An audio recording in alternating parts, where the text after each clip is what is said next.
এবং যুক্তিগুলো আমি কিন্তু দিলাম, 2-3টা যুক্তি দিলাম যে কেন তাদের এখন তাদের উপরে এখন দায়িত্ব কেন বর্তাচ্ছে এই further enquiry, criminal investigation enquiry এটাকে করা।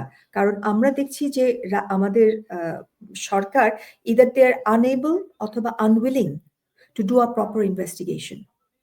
এবং সরকার নিজেই স্বীকার করছে যে মামলাগুলা যেগুলো দেওয়া হয়েছে এগুলো ভুয়া।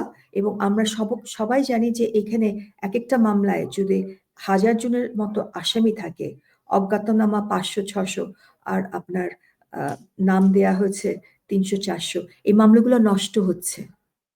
এই মামলা এই কানেকশনটা তাদেরকে করা প্রয়োজন বলে আমি মনে করি।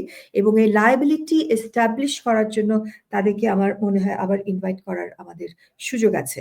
তারা আসুক। এবং কারণ আমার সরকারি যে কাঠামো, এটাকে ওয়েপনাইজড করা হচ্ছে কিনা, জুডিশিয়ারিকে এবং পুলিশ সিস্টেমটাকে ওয়েপনাইজ করা হচ্ছে কিনা। এবং এখানে যেহেতু পুলিশ নিজেই ভিকটিম, এবং তারা সেই কথাগুলা আদৌ কতটুক বলতে পারছে, তারা কতটুক আপনার ভীত, তারা স্বচ্ছভাবে কতটুকু এগিয়ে এসে কথাগুলা বলতে পারছে। এবং এটাও স্বীকৃত যে পুলিশের আপনার মেরুদণ্ড ভেঙে দেওয়া হয়েছে, কারণ তা না হলে তো আর আর্মিকে আনা হতো না ম্যাজিস্ট্রেসি পাওয়ার দিয়ে। তো পুলিশের কাজ করতে হচ্ছে আর্মিকে, কারণ পুলিশের এই একসঙ্গে 450 থানা যদি পুড়িয়ে দেওয়া হয়, এটা তো কেবলমাত্র মব দ্বারা সম্ভব না।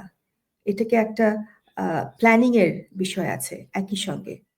হ্যাঁ, সো এই বিভিন্ন এই সমস্ত কারণে যেহেতু বর্তমান সরকার এটা করতে পারছে না বা করতে ব্যর্থ হচ্ছে, এবং সরকার নিজেই স্বীকার করছে যে মামলাগুলা সঠিক না,